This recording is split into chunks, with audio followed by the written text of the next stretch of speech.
Suara saya jelas, sudah ya. Bismillahirrahmanirrahim. Assalamualaikum warahmatullahi wabarakatuh. Bismillah, alhamdulillah, wassalatu wassalamu ala rasulillah.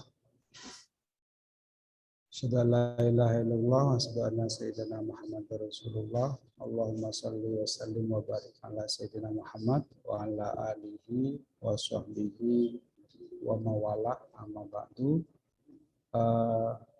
Terima kasih kepada pembawa acara, moderator yang telah mengajak kita membuka acara di siang hari ini. Senang sekali kita bisa bertemu di ruang ini, ruang virtual sekaligus ruang nyata dalam rangka kegiatan Borneo Undergraduate Academic Forum yang kelima di IAIN Pontianak. Baik, hari ini kita akan berdiskusi tentang beberapa topik yang sudah masuk. Ada 5 pemakalah yang terjadwal di sini. Yang pertama adalah Yusrijal dari Universitas Islam Negeri Alauddin Makassar yang akan membawakan artikelnya yang berjudul Peran Aplikasi TikTok sebagai Media dalam Pengembangan Dakwah Milenial di Masa Pandemi. Yang kedua ada Novita Damayanti dari IAIN Palangkaraya yang akan membawakan makalahnya Dakwah Communication Strategy of Pandemic, Case Dakwah Communication of Partnership of Halal Network of International Health Al-Wahida Indonesia HNI HPAI of Palangkaraya City Branch.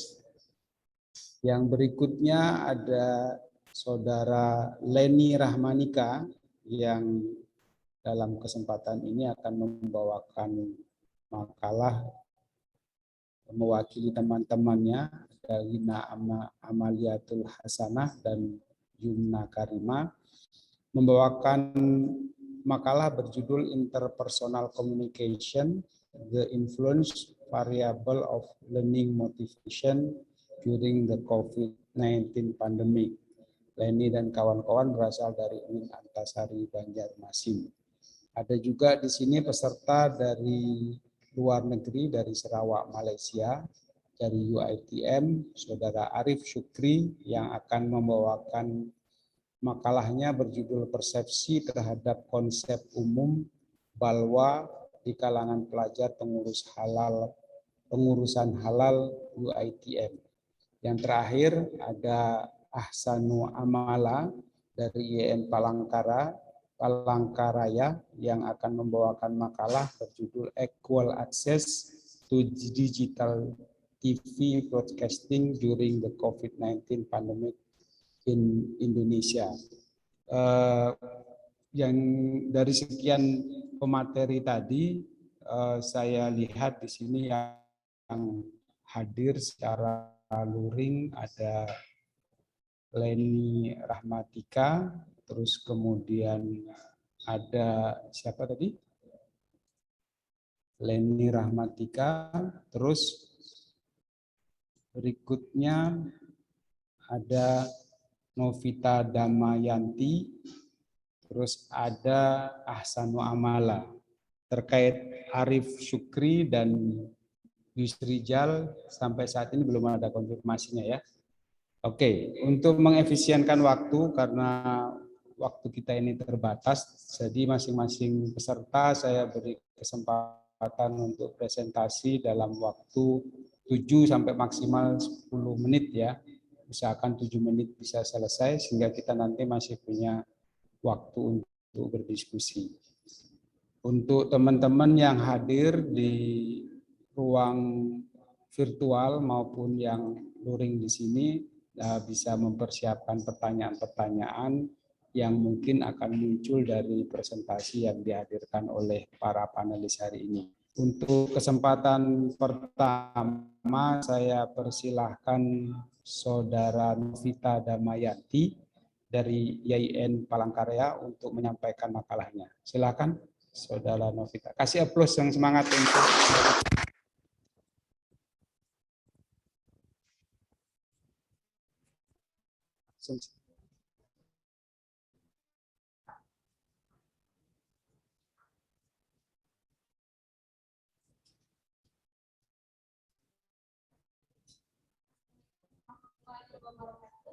Waalaikumsalam warahmatullahi wabarakatuh.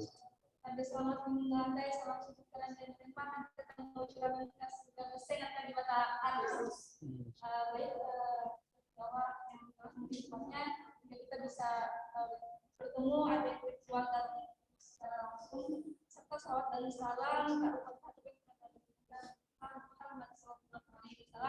karena berkat beliaulah kita bisa berada di dunia yang termulia ini.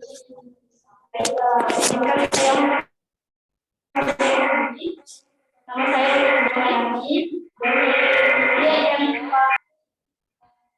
di Fakultas Hukum Adat dan Dakwah program studi komunikasi dan komunikasi. Saya akan menjelaskan secara singkat pada penjelas tentang paper saya.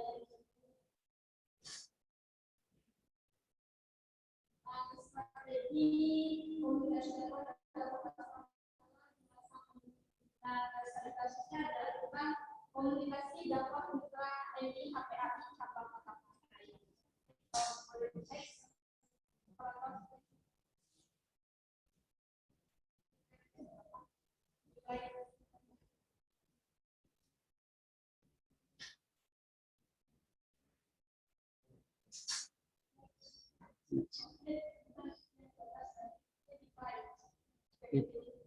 Reply aja.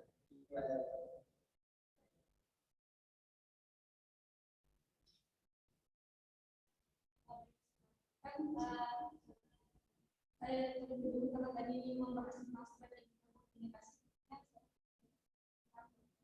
Jadi kita tahu, saya percaya kita semua tahu bahwa dakwah itu adalah tugas dan kewajiban kita bagi setiap umat muslim, terlepas dia punya punya pengetahuan atau wawasan tentang agama atau tidak. Sekalipun dia orang awam, dia punya kewajiban untuk berdakwah.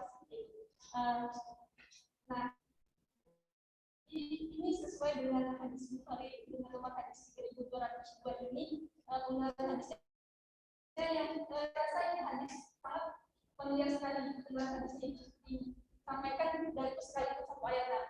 Dari hadis ini menunjukkan bahwa dakwah itu sangat wajib bagi kita, terlepas dia seorang dai ataupun orang yang awam, karena orang awam sekalipun dia punya pengetahuan walau sedikit seperti itu. Jadi dakwah itu bagi kita yang manusia. Apa itu strategi komunikasi dakwah? Dan saya sekali lagi katakan, saya percaya bahwa kawan-kawan semua di sini, baik yang ada di depan maupun yang di ujung, saya percaya bahwa kawan-kawan sudah tahu apa itu strategi komunikasi dakwah. Saya simpulkan dari beberapa cerita yang saya baca, bahwa strategi komunikasi dakwah itu adalah sebuah perencanaan yang ada sebuah perencanaan dengan para komunikasi yang digunakan dalam berkomunikasi. Namanya isinya itu seruan atau ajakan untuk tujuan untuk mencapai tujuan dakwah tersebut. Kurang lebih penjelasan singkat dari strategi komunikasi dakwah. Kemudian kenapa saya memilih strategi komunikasi dakwah kita HNI? Kenapa enggak pemasarannya HNI aja atau yang lainnya gitu?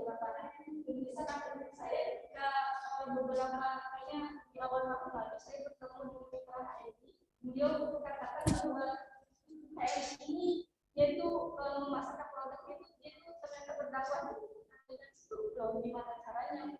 Ya kan berdagang di sebuah produk dia bisa mengatakan dia dakwah. Itu dalam pikiran saya. Ternyata HNI itu dijelaskan oleh seorang mitra yang bertemu dengan saya bahwa dia itu adalah sebuah perusahaan HNI sebuah perusahaan bisnis yang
3.202 kemudian itu enak dong menjadi literasi HMI, udah bisa berdakwah, ada bahannya gitu. Ternyata produk itu sunnah badan Ibnu Nawawi itu yang menjadikan yang menjadikan HMI itu ketika mereka memasakkan mereka juga berdakwah, karena dakwah itu nggak mesti jadi dai ya, nggak mesti baca nggak mesti ceramah untuk kita, nggak, kita sedang ngobrol dengan teman untuk menyampaikan sesuatu yang kecil kan itu juga masuk dakwah gitu. HMI dengan PCA tadi, PCA ini adalah bahasa internal HMI dalam bahasa literasi. Jika kita lihat ke bahasa marketingnya itu ada word of mouth WOM marketing. Dan di masa pandemi ini saya dan mungkin masyarakat sekitar itu sangat meyakini dengan produk herbal di masa-masa pandemi ini, karena kita percaya bahwa yang herbal itu bisa meningkatkan imun, yang herbal itu bisa menjaga kesehatan gitu. Dari situlah menariknya HMI kan produknya itu merupakan yang terlengkap dari beberapa negara sebagai produk herbal terlengkap, mulai dari home care, body care, skincare, dan obat-obatan haji. Dan HMI juga menggunakan strategi komunikasi dakwahnya di masa pandemi ini dengan PCA. Dan karena saya PCA ini tidak hanya berlaku baik itu pandemi ataupun tidak, mereka bisa menggunakan PCA ini dalam kondisi dan situasi apapun. Selain juga ditunjang dengan teknologi yang sangat canggih, mereka bisa melakukannya secara langsung tatap muka ataupun lewat online. Sekian dari saya, kurang lebihnya saya mohon maaf. Saya kembalikan ke saya. Sekian dari saya. Assalamualaikum warahmatullahi wabarakatuh. Waalaikumsalam warahmatullahi wabarakatuh. Ya, terima kasih Novita Damayanti, silahkan duduk kembali. Menarik sekali ya, ternyata sambil berbisnis pun kita bisa berdakwah, dan dakwahnya itu meskipun di masa pandemi ternyata juga tetap bisa berjalan dengan baik. Ini di chat ini ada sedikit keluhan dari audien di ruang virtual yang tidak memperoleh suara. Itu mungkin speaker itu dipakai kah? Kabel itu. Hah? Harusnya dipakai untuk presentasi kah?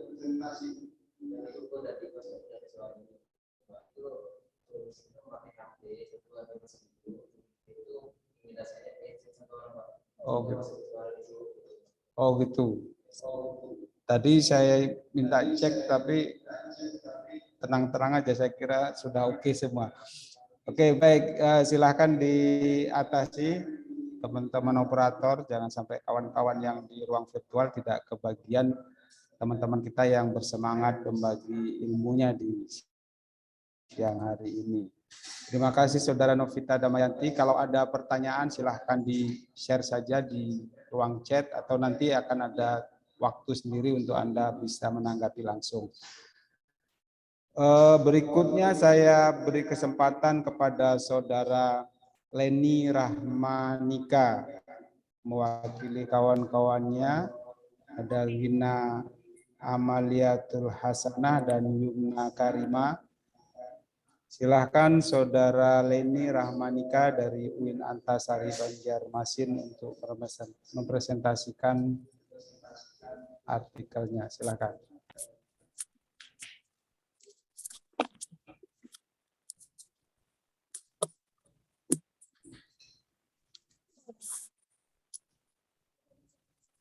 Ya, silakan.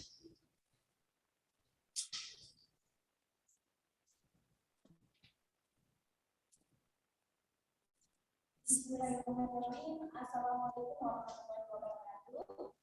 Waalaikumsalam warahmatullahi wabarakatuh. Yang pertama, Bapak Dr. Bapak MAG selaku Chair. dan teman-teman yang berbahagia. Perkenalkan, nama saya Dina Amalia. Saya mengajarkan kasih. Pada kesempatan kali ini saya akan menjelaskan adapun yang akan dilakukan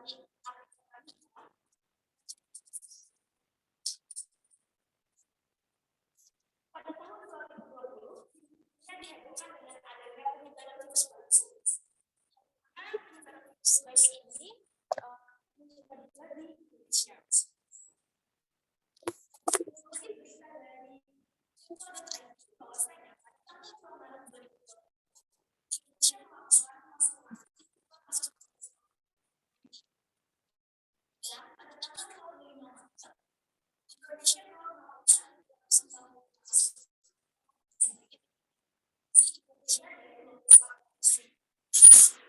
dan di sini kita bahwasanya ada 19 di Indonesia pada tanggal 2 Oktober 2021. COVID-19 berdampak pada seluruh sektor sosial, budaya, pada tanggal 24 Maret 2020 maka edaran nomor 4 pelaksanaan pembelajaran COVID-19 dilakukan mulai melalui pembelajaran pembelajaran ini dilakukan yang bermakna siswa. Situasi yang berbeda ini tidak mudah dengan pembelajaran tatap muka yang jauh sehingga pembelajaran daring yang berbeda dengan pembelajaran tatap muka harusnya melakukan tidak sedikit mahasiswa yang mengalami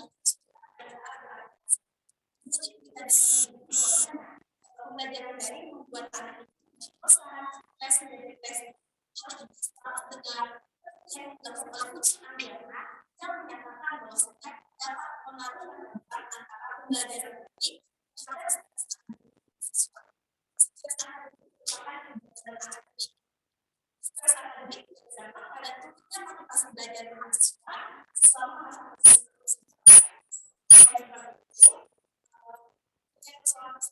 dengan adanya komunikasi yang baik antara dosen dan mahasiswa. Komunikasi internasional merupakan komunikasi yang terjalin antara dua orang sangat berbesar soal maka peneliti tertarik bahas mengenai internasional dan variabel pengendalian pengaruh komunikasi internasional terhadap motivasi belajar selama masa.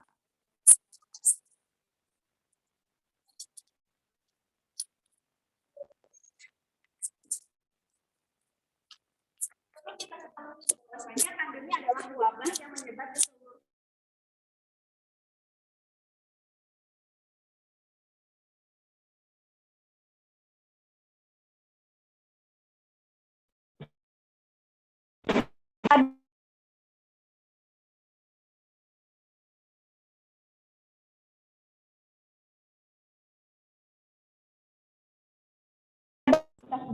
belajar guna mencapai tujuan tertentu.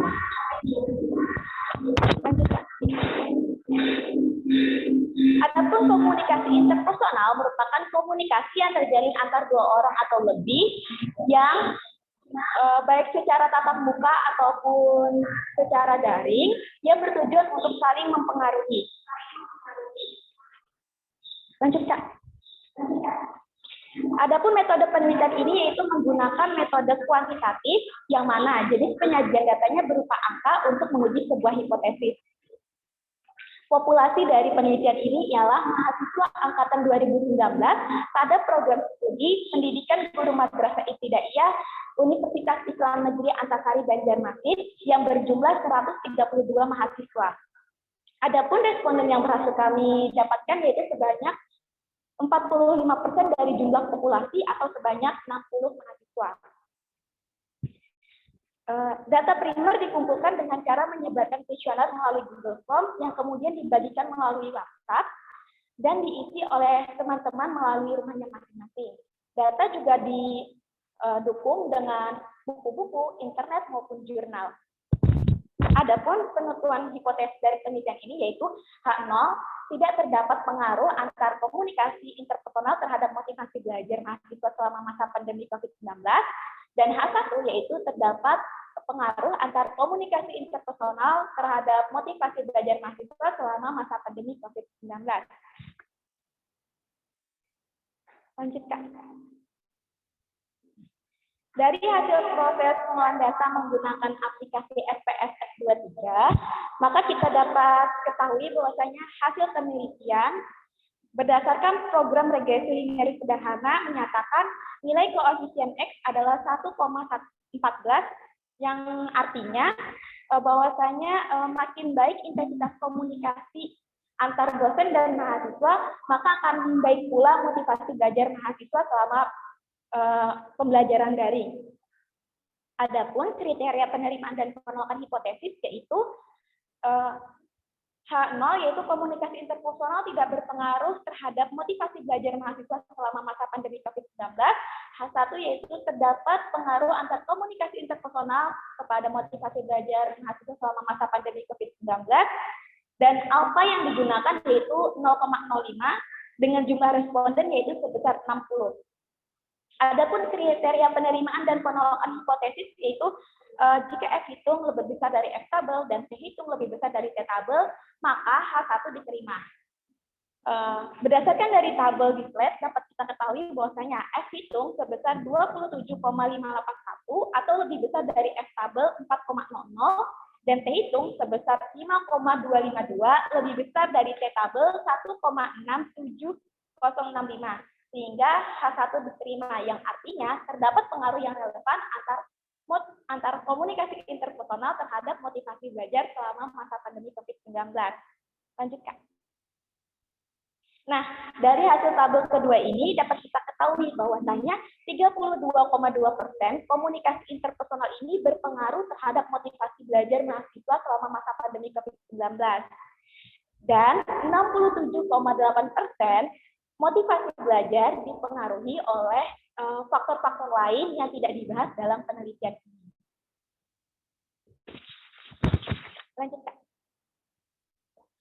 Dari hasil penelitian diketahui bahwasanya terdapat pengaruh komunikasi interpersonal yang signifikan antara komunikasi interpersonal terhadap motivasi belajar di masa pandemi COVID-19.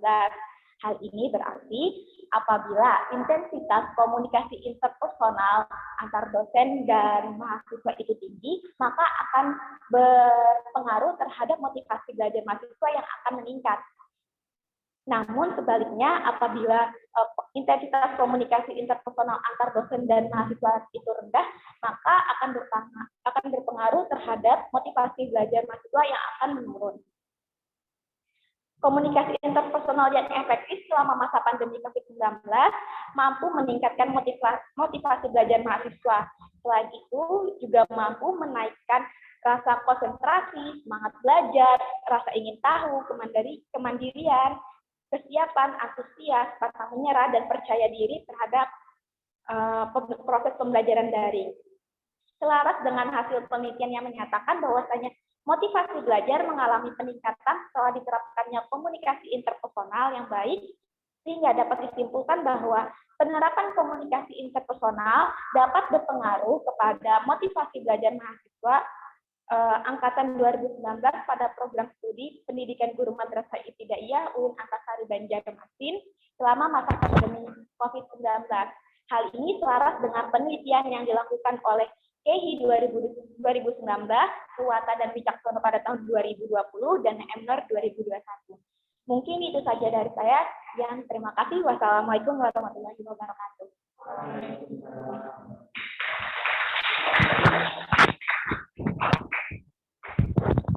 Terima kasih Saudara Gina ternyata ya. Oh, Gina Amaliatul Hasanah. Saya kira tadi yang bernama Leni malah.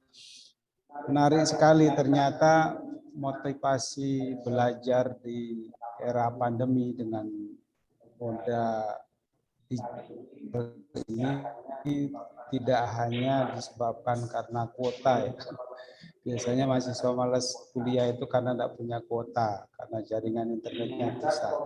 Ternyata komunikasi interpersonal itu juga merupakan satu hal yang mendorong. Jadi kalau dosennya di SMS atau dikasih pesan enggak jawab-jawab, ternyata bikin bete dan malas juga belajarnya gitu ya. Boleh, itu nanti kita diskusikan lebih lanjut. Narasumber kita masih ada di sini. Kita masih, saya lihat tadi muncul Saudara Arif Syukri. Halo, Arif Syukri. Oke, siap untuk presentasi? Iya, siap Pak. Oke, baik. Silakan kesempatan selanjutnya saya serahkan kepada Arif Syukri dari UITM Sarawak, Malaysia. Pada kesempatan kali ini akan membawakan makalah kertas kerjanya yang berjudul Persepsi terhadap Konsep Umum Balwa di kalangan pelajar pengurusan halal UITM. Oke, kepada Saudara Arif, floor saya serahkan, silakan. Baik. Ada nampak saya share screen? Siap, sudah. Ya. Okay. Bismillahirrahmanirrahim. Assalamualaikum warahmatullahi taala wabarakatuh, tontonan puan-puan. Pada hari ini saya Muhammad Arif Syukri bin Suhaini, pelajar ijazah sarjana muda pengurusan industri halal UITM Malaysia, ingin membentangkan projek yang kami buat, iaitu persepsi terhadap konsep umum balwa di kalangan pelajar pengurusan halal UITM. Baik tuan-tuan dan puan-puan, untuk pengenalannya, kajian ini cuba mengenal pasti persepsi terhadap konsep umum balwa di kalangan pelajar pengurusan halal di Universiti Teknologi Mara Cawangan, Sarawak, Malaysia. Dan konsep yang hendak diselidiki adalah konsep umum balwa. Baik tuan-tuan dan puan-puan, apakah yang dimaksudkan dengan umum balwa? Umum balwa ini merupakan satu istilah fiqh dalam bahasa Arab yang terdiri daripada dua perkataan, iaitu umum dan balwa. Secara bahasanya, perkataan umum merujuk kepada syumul dan tanawul, iaitu menyeluruh dan meliputi.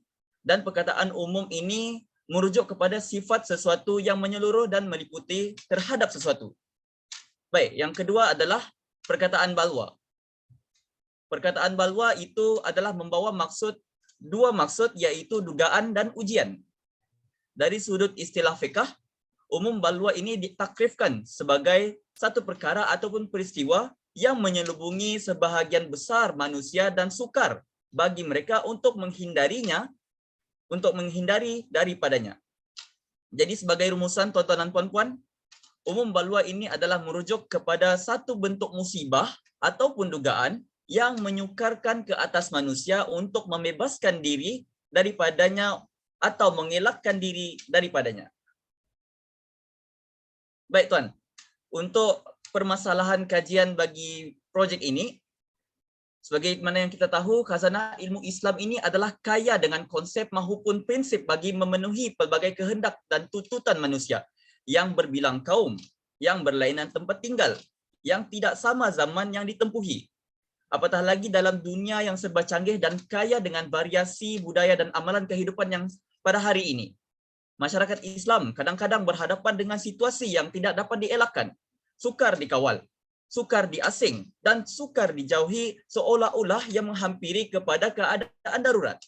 Situasi-situasi ini terpaksa dihadapi, ditempuhi, dan dilibatkan dengan kadar illah, yakni sebab keringanan diberikan, sama ada berkaitan dengan kesulitan, kesusahan, kerumitan, dan sebagainya. Dan dari sinilah tuan-tuan dan puan-puan timbulnya keperluan dan berkaitan untuk mendalami dan meneliti satu khazanah ilmu dalam bidang usul fiqh yang dikenali sebagai konsep umum balwa. Baik.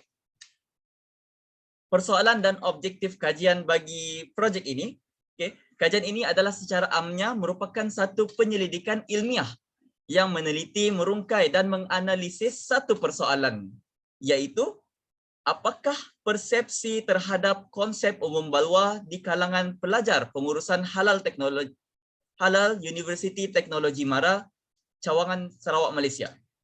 Bertitik tolak daripada persoalan utama di atas, kajian ini berobjektifkan untuk meninjau persepsi terhadap konsep umum balwa di kalangan pelajar pengurusan halal Universiti Teknologi Mara, Cawangan, Sarawak, Malaysia.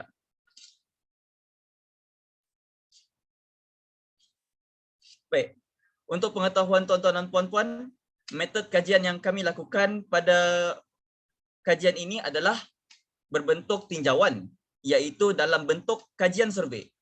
Untuk itu, responden yang dikenal pasti adalah mahasiswa semester 2 yang mengambil bidang pengurusan halal di Universiti Teknologi Mara, Cawangan, Sarawak, Malaysia. Dan seramai 48 responden yang terlibat dalam survei ini, iaitu sebanyak 28 lelaki dan 20 perempuan. Responden ini juga dipilih secara lawak dan kutipan data adalah selama 2 minggu bermula daripada 15 Ogos 2021 sehingga 28 Ogos 2021. Manakala borang survei yang dibuat pula adalah dalam bentuk Google Form supaya lebih mudah diedarkan dan lebih mudah untuk mendapatkan maklum balas daripada para responden. Baik. Tuan-tuan dan puan-puan, terdapat beberapa dapatan dan perbincangan kajian untuk projek ini.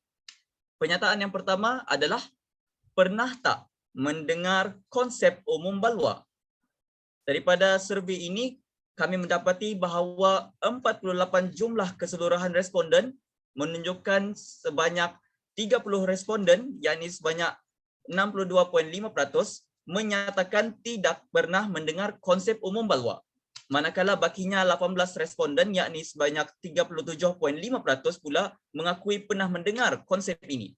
Dapatan ini menunjukkan bahawa majoriti responden membuat pengakuan tidak pernah mendengar atau tidak pernah mendengar perkataan atau konsep umum balwa.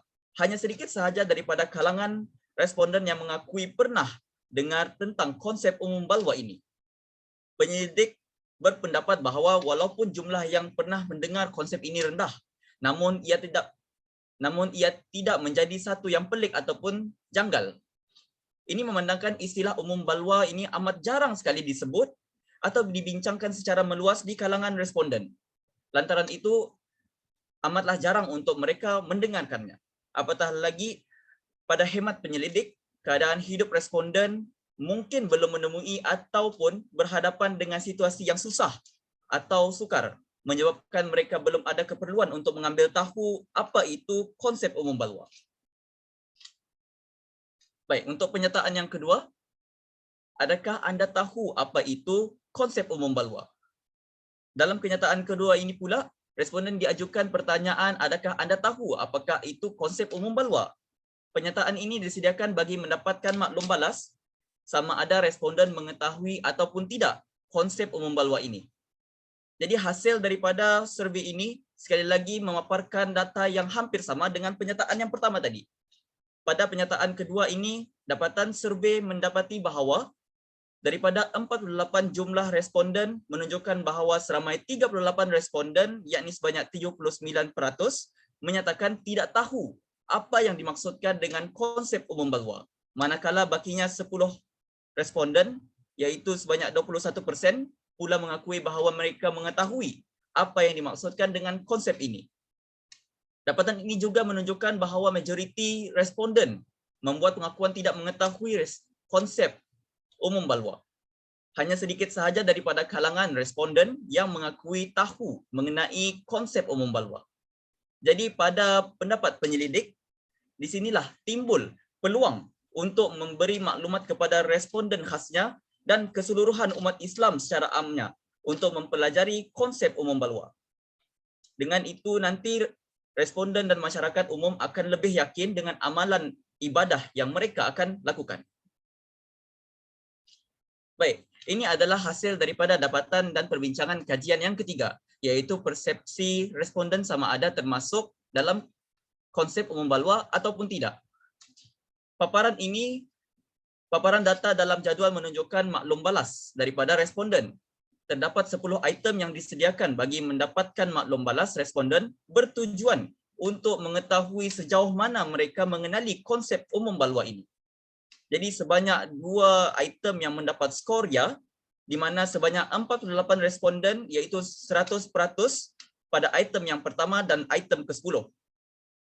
Kemudian diikuti dengan item 6 dengan skor ya sebanyak 45 responden iaitu 94%, diikuti dengan item 3 44 responden 91.5%, item 5 dan item 9 yaitu sebanyak 43 responden 89.5%, item 2 dan item 8 38.38 responden 79%, dan diakhiri dengan item 7 35 responden yaitu sebanyak 73%.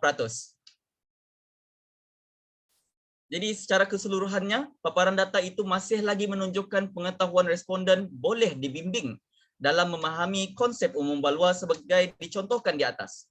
Yang sebenarnya tontonan puan-puan, ke-10 item yang ada dalam kategori itu adalah konsep umum balwa sebagaimana dipetik dalam kitab Al-Asbah wa Al-Nazair karangan Imam As-Suyuti.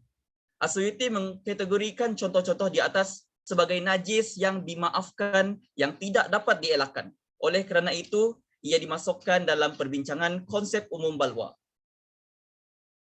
Jadi sebagai kesimpulannya tuan-tuan dan puan-puan, kajian ini menunjukkan bahawa khazanah ilmu Islam dalam bidang usul fiqh masih lagi diperlukan, bahkan sangat penting untuk disebarluaskan sebagaimana contoh konsep umum balwa. Konsep umum balwa ini perlu disebarluaskan kepada masyarakat Islam supaya mereka dapat menjalani kehidupan dengan baik dan melakukan ibadah dengan yakin dan benar. Oleh itu, kajian ini masih lagi boleh dikembangkan dengan lebih ramai responden dengan latar belakang yang berbeza. Baik, itu sahaja daripada saya. Terima kasih atas perhatian yang tuan-puan dan puan-puan berikan. Assalamualaikum. Waalaikumsalam warahmatullahi wabarakatuh. Lumayan. Luar biasa sekali presentasi dari Saudara Muhammad Arif Syukri memberikan pengetahuan pencerahan baru tentang umum balwa ya. Juga mirip-mirip dengan konsep darurat itu mungkin ya, betul ya? Ya, betul. Baik, kalau ada pertanyaan silahkan disiapkan, nanti kita akan bahas lebih jauh. Saudara Muhammad Arif Syukri, jangan jauh-jauh, mungkin nanti akan ada pertanyaan, kita akan bahas kembali. Baik, terakhir kita masih ada satu pemakalah yang akan mempresentasikan makalahnya. Saya persilahkan Saudara Ahsanu Amala dari IAIN Palangkaraya yang akan membawakan makalah berjudul Equal Access to Digital TV Broadcasting during the COVID-19 Pandemic in Indonesia. Kita kasih aplaus ke Ahsanu Amala. Silakan.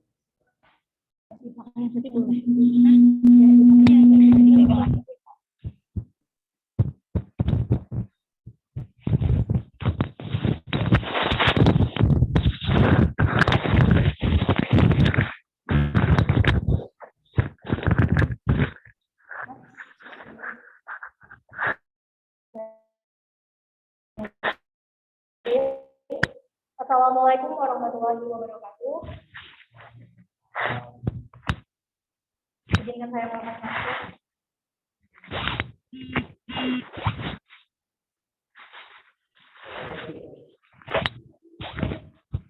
Alhamdulillah, assalamualaikum warahmatullahi wabarakatuh.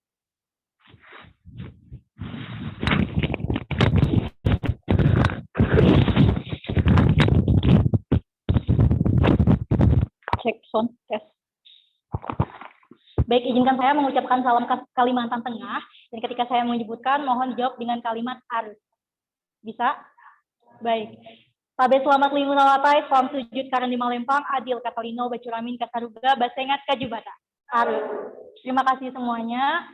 Perkenalkan, nama saya Ahsanu Amala. Saya biasa dipanggil Amala. Saya merupakan mahasiswa semester 7 dari Studi Komunikasi dan Penyiaran Islam, Fakultas Usuluddin, Adab dan Dakwah, Institut Agama Islam Negeri Palangkaraya. Pada kesempatan kali ini, saya ingin menjelaskan tentang pemerataan TV digital saat pandemi COVID-19 di Indonesia, atau equal access to TV broadcasting during the COVID-19 pandemic in Indonesia. Silahkan selanjutnya. Baik, sebelum pembahasan kita lebih lanjut, kita harus mengetahui dulu apa itu pentingnya TV digital diterapkan di Indonesia. Jadi, as we know, seperti kita ketahui, perkembangan digitalisasi atau penyiaran itu begitu pesat, tidak terkecuali di penyiaran di TV digital penyiaran. Nah, jadi Indonesia harus bisa menyesuaikan dari berbagai sektor. Salah satunya adalah TV digital ini. Dan jika dulu kita hanya bisa menyaksikan TV analog saja, sekarang kita sudah bisa menyaksikan yang namanya TV digital. Bahkan pemerintah sekarang sudah menerapkan yang namanya program analog switch off atau mematikan siaran TV analog di seluruh Indonesia. Era digital sudah bisa kita lihat itu di depan mata. Nah, bahkan negara Indonesia itu bisa dibilang negara yang sangat tertinggal dibandingkan negara-negara maju lainnya. Belum. Bisa dibilang negara Indonesia itu sangat tertinggal di negara maju lainnya sudah lebih dulu menerapkan TV digital. Contohnya saja seperti di Eropa itu sudah menerapkan TV digital di negaranya sejak 1 dekade yang lalu.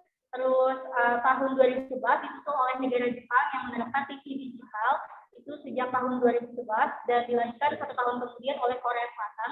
Itu sudah menggunakan TV digital juga secara bertahap. Kemudian tahun kemarin itu negara Malaysia dan Thailand yang menyelesaikan pemerataan TV digital itu secara bertahap, dan di tahun ini itu negara Thailand dan Vietnam yang menyelesaikan pemerataan TV digital di negaranya juga secara bertahap. Nah, jadi TV digital ini sangat banyak sekali keunggulannya. Jadi Indonesia juga harus bisa menyusul ketertinggalan ini. Nah, lalu apa itu TV digital? TV digital merupakan jenis televisi yang menggunakan modulasi digital dan juga sistem kompresi yang menyiarkan sinyal, gambar, dan juga suara ke data pesawat. Nah, dan TV digital ini banyak sekali keunggulannya. Apa saja? Silahkan. Next.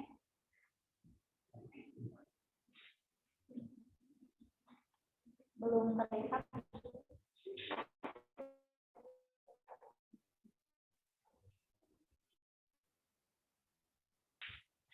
Nah, jadi keunggulan TV digital Indonesia itu yang pertama adalah kualitas siaran yang lebih baik. Jadi kalau misalkan nih teman-teman di rumah masih menggunakan TV analog, jadi kita sering mendapatkan gangguan, contohnya annoying dari gambar, terus gambar yang bersemut atau suara yang masih kurang jelas. Nah, kalau misalkan kita menggunakan TV digital, maka kualitas gambar yang kita dapatkan itu akan lebih baik. Nah, terus juga kalau TV analog kita harus tergantung terhadap jauh dekatnya jarak antara kita dengan posisi pemancar televisi. Nah, kalau TV digital itu tidak tergantung dengan posisi jauh dekatnya kita dengan pusat pemancar dari TV analog itu. Terus yang kedua adalah digital dividend. Apa itu digital dividend? Digital dividend itu merupakan artinya kita dapat menghemat frekuensi. Jadi selama ini kita menggunakan TV digital itu sebanyak frekuensi radionya itu 700 MHz dan 328 MHz itu digunakan untuk TV analog saja. Nah, kalau misalkan kita menggunakan TV digital, maka dari 328 MHz tadi masih ada sisanya yang sebanyak 112 MHz. Yang kemudian sisa dari internet atau penghematan frekuensinya ini itu dapat kita gunakan untuk internet Indonesia yang lebih cepat. Bahkan Indonesia bisa mendapatkan sinyal 5G di tanah air. Itu yang kedua. Yang ketiga, keunggulannya adalah dari tadi digital dividend sebelumnya, Mas. Nah, terus dampak selanjutnya adalah dapat menghemat pengeluaran negara.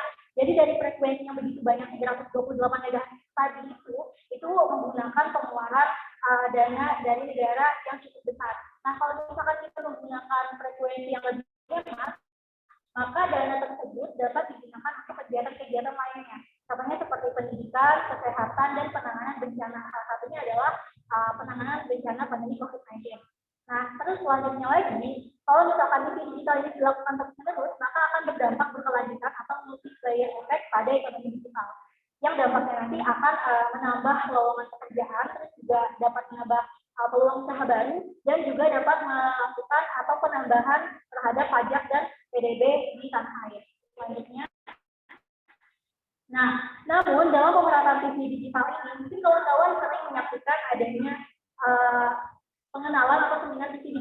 dilakukan oleh Kemenko, baik itu streaming YouTube ataupun secara langsung, itu kan sering dilakukan beberapa akhir tahun ini. Nah, namun TV digital masih belum dapat diterapkan di Indonesia karena ternyata terdapat berbagai kelemahan. Tuhan.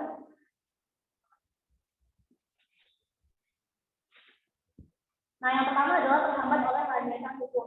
Jadi sebenarnya TV digital ini itu sudah digadang-gadang, bahkan sudah direncanakan sejak zaman Susilo Bambang Yudhoyono SBY.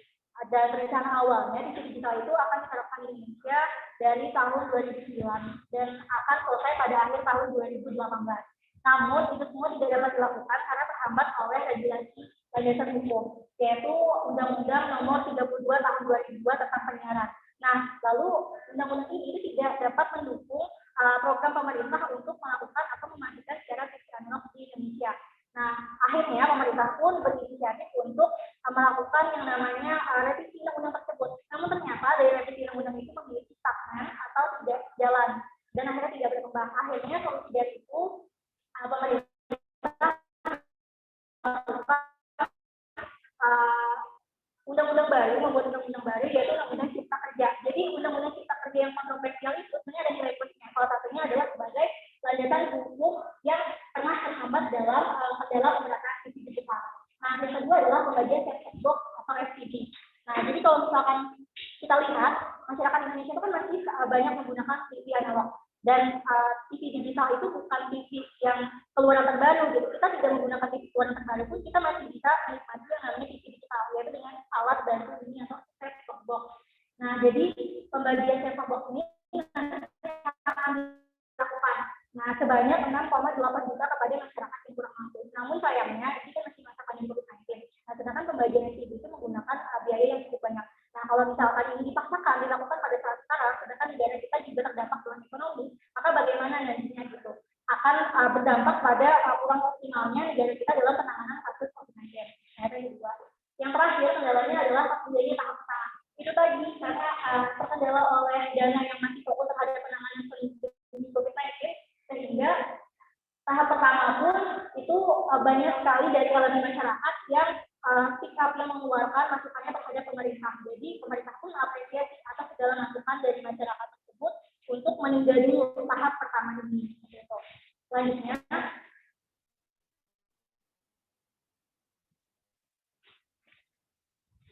selanjutnya adalah solusi dari pemerintah terhadap kendala-kendala yang didapatkan dalam proses pemerataan TV digital. Karena seperti yang kita ketahui tadi, TV digital itu banyak sekali manfaatnya, namun karena ada kendalanya, tapi semua kendala itu masih bisa diatasi. Yang pertama adalah menetapkan undang-undang cipta kerja sebagai landasan hukum. Ya, karena TV digital ini sebenarnya harusnya sudah diterapkan pada zaman SBY, namun ternyata terkendala oleh regulasi landasan hukum yang Undang-Undang Nomor 32 Tahun 2002 tentang penyiaran. Akhirnya dibuatlah undang-undang baru yaitu Undang-Undang Cipta Kerja Nomor 11 Tahun 2020 tentang Cipta Kerja. Nah, dari landasan regulasi hukum ini yang dapat melegalkan yang namanya pemerataan TV digital di Indonesia. Seperti itu. Nah, jadi semenjak adanya TV analog ini, semenjak adanya regulasi hukum ini sehingga membuat TV analog, TV digital di Indonesia itu legal untuk diterapkan di Indonesia. Nah, yang kedua adalah bantuan set-top box atau FTV. Seperti yang kita ketahui tadi, FTV ini dilakukan dibagikan kepada masyarakat yang kurang mampu untuk mengatasi masyarakat yang tidak memiliki TV keluaran terbaru, yaitu menggunakan alat terbaru ini. Nah, namun dalam pembagiannya, karena ini masih masa pandemi COVID-19, maka adalah harga atau bagi masyarakat yang tidak mendapatkan PSBB ini dapat membelinya langsung ke pasaran, yaitu Kementerian bekerjasama dengan Kemensos untuk menjual SPB ini seharga yang terjangkau yaitu sebesar Rp150.000.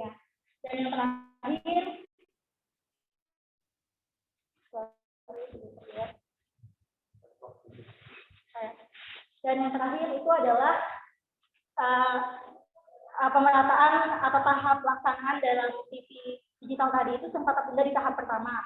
Namun tetap diusahakan oleh pemerintah pemerataan TV digital ini dapat diselesaikan pada tahun 2002 yaitu bulan November, karena ini sudah disebutkan dalam pasal 60A Undang-Undang Nomor 20 Tahun Undang-Undang Nomor 11 Tahun 2020 tentang Cipta Kerja. Dan kesimpulan dari presentasi saya itu adalah TV digital memang perlu diterapkan di Indonesia untuk menyusul ketinggalan digitalisasi secara global. Pengalihan siaran televisi dari analog ke digital tentunya banyak memiliki dampak positif dalam berbagai sektor di tanah air, terutama terhadap kualitas siaran di Indonesia. Dan segala kendala migrasi TV digital ini masih bisa diatasi. Nah, tambahan juga, intinya TV digital ini sangat bagus diterapkan di Indonesia, namun ini menjadi PR kita bersama juga, khususnya pemerintah, untuk tidak menerapkannya di masa sekarang. Karena itu tadi negara kita belum sepenuhnya pulih pada masa pandemi. Sekian dari saya. Thanks for all. Thanks for us. Wassalamualaikum warahmatullahi wabarakatuh. Terima kasih applause yang meriah untuk Ahsanul Amala. Menarik sekali, ternyata akses TV digital itu punya multiplier effect tadi ya, tidak hanya kaitannya dengan peluang penggunaan jaringan, tapi juga ada ekonomi dan juga aspek-aspek yang lainnya. Oke, kita masih punya waktu kira-kira setengah jam. Mungkin ada yang ingin bertanya. Di room saya lihat belum ada yang raise hand dan belum ada pertanyaan. Oleh karena itu saya berikan di floor ini, kira-kira siapa yang ingin mengajukan pertanyaan? Ada? Tidak? Sudah cukup jelas semua? Oke, luar biasa. Baik, saya akan coba pancing dengan memberikan beberapa komentar ya, dengan apa yang sudah dipresentasikan tadi. Yang pertama, Saudara Novita Damayanti tadi sudah menyampaikan poin-poin penting tentang strategi komunikasi dakwah yang dilakukan oleh HNI HPAI ya, satu jaringan bisnis yang memanfaatkan isu produk halal untuk menjaring pasar di kalangan umat Islam.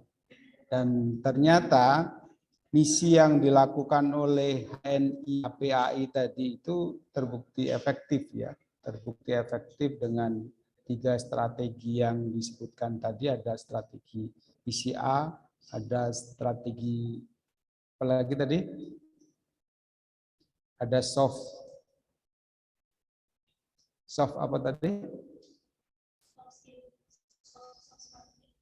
Ya, jadi strategi dengan cara menceritakan dari cerita itu terus kemudian mengajak orang memakai. Dan strategi-strategi itu ternyata dipelajari dari bagaimana Rasulullah SAW berdakwah. Jadi strategi dakwah yang dikembangkan oleh Rasulullah SAW ternyata juga bisa digunakan untuk memperoleh keuntungan ekonomi dengan menjual produk-produk yang halal tadi. Ya, produk-produk yang halal tadi terkait dengan kebutuhan sehari-hari umat Islam, kaitannya dengan kebutuhan mandi, cuci, dan juga make up dan lain sebagainya, bahkan termasuk obat-obatan yang saya kira juga banyak digunakan. Nah, saya kira ini sesuatu yang menarik sehingga kita sebagai bagian dari umat Islam yang mayoritas di Indonesia tentu punya peluang pasar yang sangat besar untuk bisa mengembangkan strategi ini. Nah, isu tentang produk halal itu baru-baru ini sudah banyak mendapatkan perhatian, tidak hanya kaitannya produk, bahkan wisata halal juga sudah dikembangkan, contohnya di Nusa Tenggara Barat dan juga di Sumatera Barat. Itu 2 provinsi yang menggalakkan wisata halal sebagai salah satu ujung tombak perekonomian masyarakatnya. Nah, saya kira ini juga bagian yang penting, mudah-mudahan bisa terus dikembangkan dan riset-risetnya juga bisa dilakukan secara lebih serius lagi di masa yang akan datang. Selamat kepada Saudara Novita Damayanti dan teman-temannya, mudah-mudahan bisa lebih baik lagi di masa yang akan datang. Yang kedua, dari Saudara Gina Amaliatul Hasanah yang tadi mewakili temannya Leni Rahmatika dan Yumna Karima, bercerita tentang bagaimana interpersonal communication, jadi komunikasi interpersonal yang terbangun antara pendidik dan peserta didik, itu ternyata menjadi salah satu faktor yang signifikan dalam memberikan motivasi pada peserta didik untuk belajar di masa pandemi ini. Ya, kita tahu bahwa belajar dengan menggunakan media, belajar jarak jauh yang memanfaatkan media internet itu tidak hanya menjadi satu solusi, tapi juga akan punya dampak-dampak yang lain yang menyebabkan siswa menjadi stres karena berjam-jam harus melototin layar laptop atau layar HP itu kan. Sementara kegiatan-kegiatan yang lain yang sifatnya fisikal itu mungkin sangat berkurang dibanding kalau itu dilakukan secara luring. Nah, kita tahu bahwa komunikasi interpersonal itu sebenarnya akan lebih mudah terbangun kalau dalam situasi yang normal, dalam situasi luring itu kan lebih enak kita bertemu, kita tidak hanya bisa menangkap kata-kata dari bahasa yang disampaikan oleh seseorang, tapi kita juga bisa melihat gesturnya, kita lihat mimik mukanya, sehingga dari situ kita akan lebih merasa bersemangat untuk membangun komunikasi. Dan tentunya ketika dalam konteks pembelajaran, proses transfer ilmu pengetahuan akan lebih mudah kita terima, karena tidak hanya bahasa verbal, bahasa tubuh yang digunakan oleh seorang guru dalam mengajar itu juga sebagian dari media pembelajaran yang bisa digunakan untuk menyampaikan pesan kepada siswa. Ya, jadi, nah persoalannya adalah komunikasi interpersonal yang terbangun di sini juga mungkin tidak seintensif kalau itu dilakukan secara luring, kan begitu kan? Karena kalau dilakukan secara luring, paling interaktif mungkin kalau secara teks kita bisa gunakan platform chatting. Nah, kalaupun kita mau gunakan video conference itu pun juga terbatas dan mungkin tidak dalam jangka waktu yang sangat lama gitu kan. Karena juga akan menimbulkan efek penat dan lain sebagainya gitu. Tapi bagaimanapun ternyata itu terbukti tadi dari survei yang dilakukan itu menjadi salah satu pendorong bagi siswa untuk mau belajar lebih semangat atau tidak. Yang jadi permasalahan justru di sini kadang-kadang ketika kita melakukan video conference, sebagian besar mahasiswa itu kadang malas menghidupkan kameranya itu kan. Padahal dosen pun kadang perlu juga melihat mahasiswa ini sebenarnya ikut kuliah atau tidak. Jangan-jangan ditinggal tidur itu kan. Nah, kita udah capek-capek ngomong di depan laptop, ternyata ditinggal tidur gitu. Nah, begitu juga mahasiswa pun kadang-kadang curiga, jangan-jangan dosen ini menyampaikan rekaman saja itu, nggak ngomong betulan kan begitu. Jadi ada meme-meme yang semacam itu yang menyindir kita. Tapi pada prinsipnya apa yang saya masih percaya pada prinsip apa yang disampaikan berasal dari hati itu akan sampai ke hati meskipun mungkin medianya tidak selalu langsung. Makanya ini menjadi sesuatu yang penting bagaimana kita memaksimalkan media yang ada itu untuk tetap bisa berkomunikasi secara intensif, baik secara personal maupun secara komunal. Saya kira itu juga harus kita cek bersama. Nah, tentunya perangkat yang kita miliki jaringan internet yang ada itu juga harus bisa kita optimalkan.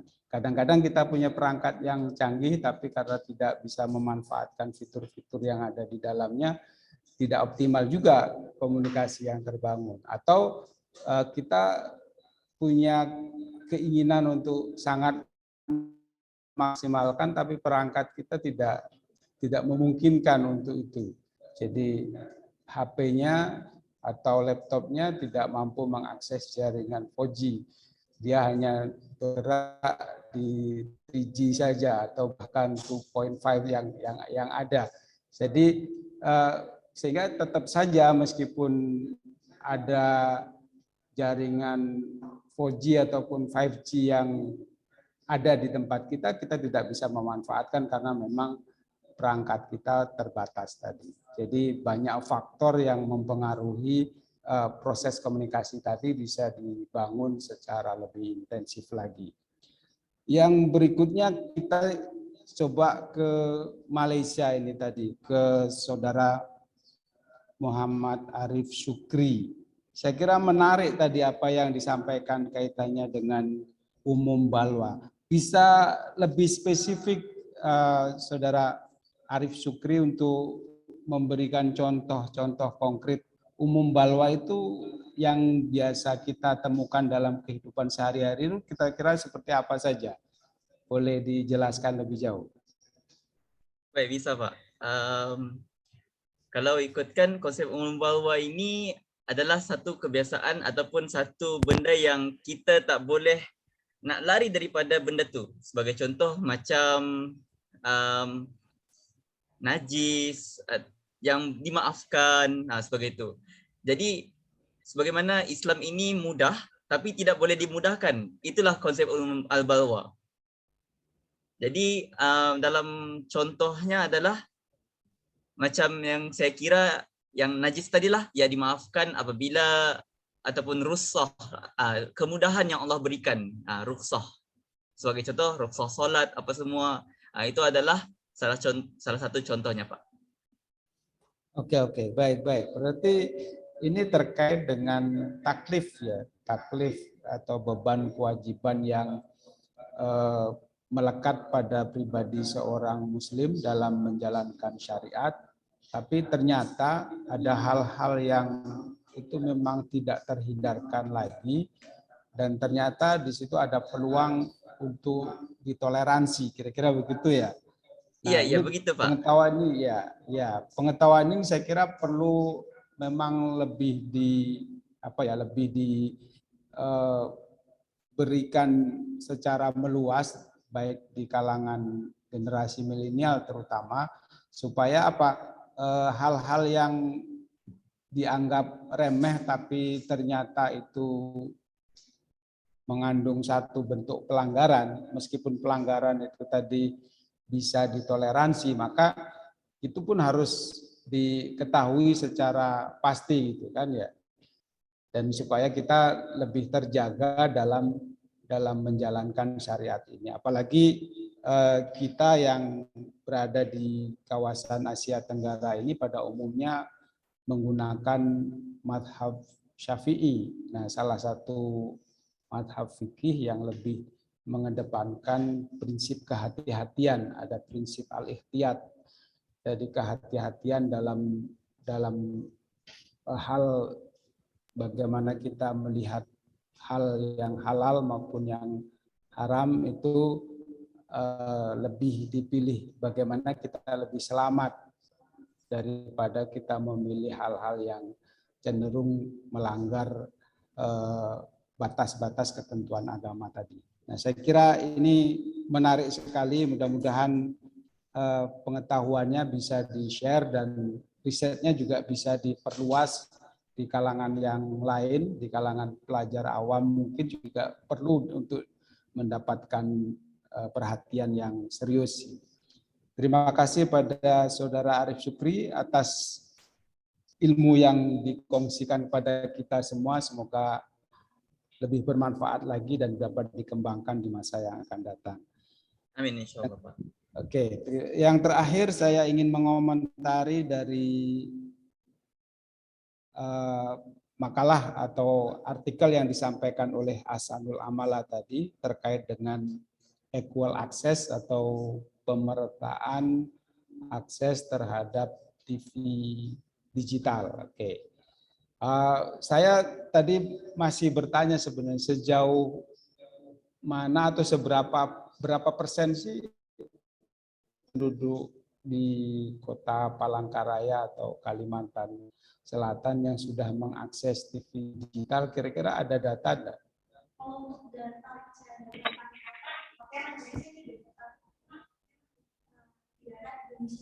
Ya. Dan itu yang baru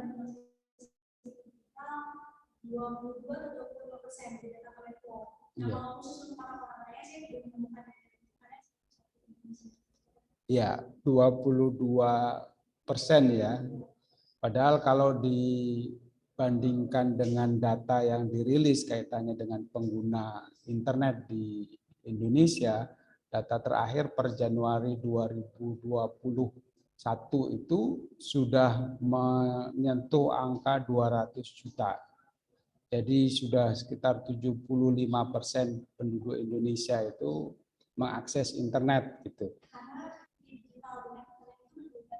Kalau misalkan internet itu kan bisa menggunakan industri. Nah, kalau kita bisa seperti analog, tapi kita akan menggunakan siaran analog, tapi siaran itu sama seperti siaran analog pada umumnya, tapi seperti menggunakan industri. Ya, oke. Baik, berarti itu mungkin perlu juga diperjelas lagi dalam konteks sekarang ini kan sudah orang beralih nonton itu tidak lagi di TV gitu kan, nonton di HP. Bahkan kita juga sudah lihat beberapa produk HP yang berbasis model LCD proyektor gitu ya. Kita sorotkan lampunya ke dinding dan di situ bisa kita lihat TV layaknya kita nonton di layar lebar gitu. Tentunya kualitas gambarnya akan berbeda dengan kalau di TV. Tapi kita tahu bahwa 20%-an masyarakat tadi itu yang berada di mana dulu? Apakah di perkotaan atau di pedesaan? Saya kira itu perlu kajian yang lebih mendalam lagi supaya kita bisa memetakan persoalannya sebenarnya di mana sih? Apakah karena masyarakat ini memang sudah beralih dari media TV, dia tidak ke digital tapi langsung lompat ke streaming menggunakan internet, karena faktanya di sana lebih banyak pilihan dan lebih mudah mengakses. Asal ada akses internet, ada kuota dan lain sebagainya, perangkatnya ada, mau nonton berita yang sudah terlewat seminggu yang lalu pun masih kita bisa cari di situ kan begitu. Sementara di TV itu kalau model broadcastingnya sama dengan TV yang biasa, kalau kita terlewatkan kita tidak bisa nonton lagi kecuali ada rekamannya kan begitu. Jadi saya kira ini bagian-bagian yang menarik, tapi bahwa TV itu menjadi salah satu alat yang atau media hiburan, entertain yang diminati oleh masyarakat, saya kira masih relevan. Atau mungkin itu perlu juga kita uji sama-sama. Masyarakat masih berminat tidak nonton TV. Jangan-jangan nonton TV hanya untuk bunyi-bunyian di rumah saja, itu kan. Ada satu cerita di teman itu, kenapa dia menghidupkan TV di rumahnya sepanjang hari, padahal rumahnya kosong. Itu supaya apa? Supaya menipu orang mengira dia ada di rumah. Kenapa? Karena pengalamannya kalau tidak ada di rumah, rumahnya sering kedatangan tamu yang tidak diundang gitu. Jadi dengan dihidupkan TV, tidak berani orang yang tamu yang tidak diundang itu tadi datang untuk melaksanakan hajat yang tidak baiknya itu. Nah, saya kira itu yang perlu kita perdalam lagi, dan sudah sangat bagus sekali tadi analisisnya bagaimana sebuah TV digital yang seharusnya sudah dikembangkan di tahun berapa 2019 ya, 2018 itu sudah selesai di masa SBY. Tapi kita tahu bahwa sejak 2 tahun terakhir ini kan lompatan digital itu kan luar biasa. 10 tahun kata Jokowi itu, kata Presiden Jokowi, kita melompat 10 tahun lebih cepat dari sebelumnya dalam kurun waktu 1 sampai 2 tahun terakhir ini. Target-target yang dicanangkan baru dicapai di tahun 2032, di tahun 2022 ini sudah tercapai. Sehingga kemudian yang menjadi tantangan selanjutnya adalah bagaimana membangun literasi digital masyarakat. Jadi sarana digital sudah dibangun sedemikian rupa, akses internet itu sudah diperluas sampai ke pelosok tanah air yang menjadi permasalahan. Kemudian media digital ini seperti pisau dengan 2 mata yang satu bisa kita manfaatkan kalau pandai akan mendapatkan manfaat yang baik, tapi di sisi lain juga kita bisa terjebak di dalam lingkaran penipuan, hoax dan lain sebagainya kalau kita tidak cermat, tidak hati-hati dan tidak bisa menggunakan media ini secara bijak. Nah, mudah-mudahan kita bisa tetap menggunakan ini dengan lebih baik dan tetap belajar dan meningkatkan literasi kita di masa yang sekarang maupun yang akan datang. Sehingga antara pembangunan yang digalakkan oleh pemerintah dan juga literasi digital yang ada di masyarakat akan berjalan seiring dan akan lebih maju lagi di masa yang akan datang. Mungkin itu saja yang bisa saya sampaikan untuk para panelis yang hadir secara luring maupun secara daring ini. Saya menyampaikan apresiasi yang sangat tinggi, terutama pada tamu kita dari UiTM Malaysia, Sarawak Malaysia, Saudara Muhammad Arif Syukri yang berkenan berkongsi dengan kita di hari ini, memberikan pengetahuan baru tentang umum balwa tadi. Terima kasih, semoga sukses selalu, dan juga untuk teman-teman di sini yang hadir secara luring, terima kasih semua. Semoga apa yang kalian lakukan akan menjadi amal ibadah kita bersama, yang manfaatnya dapat kita rasakan baik di dunia maupun di akhirat. Kita kasih aplaus untuk semua panelis dan hadir. Terima kasih dari saya, kurang lebihnya mohon maaf. Saya akhiri, billahi taufiq wal hidayah. Wassalamualaikum warahmatullahi wabarakatuh. Waalaikumsalam warahmatullahi wabarakatuh. Selanjutnya saya kembalikan kepada pembawa acara. Silahkan. Baik, terima kasih. Kami sampaikan kepada Bapak Dr. Faizal Amin MAG yang sudah memandu acara jalannya presentasi pada siang hari ini. Terima kasih pula kami sampaikan kepada seluruh peserta yang berada di dalam ruangan room 7 ini yang melalui daring maupun yang ada di forum pada siang menjelang sore pada hari ini. Demikian acara kita pada sore hari ini. Selamat bertemu lagi di parallel session selanjutnya. Semoga acara ini dapat menambah wawasan kita bersama dan forum ini menjadi forum ajang silaturahmi. Terima kasih telah berpartisipasi dalam acara Borneo Undergraduate Academic Forum di Institut Agama Islam Negeri Pontianak.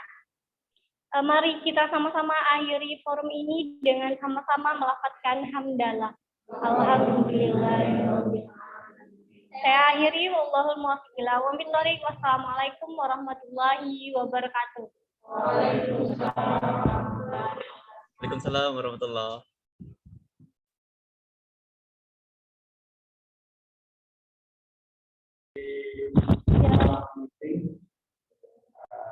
Tuan dulu hidupkan kameranya.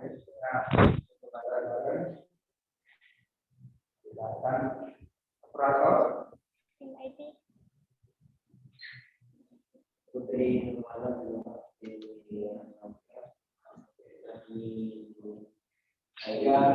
yang lain boleh di sini foto. Nanti yang di ruangan beda Pak. Ya, yang di dulu deh biar nggak. Oke, yang di dulu. Satu, 2, 3.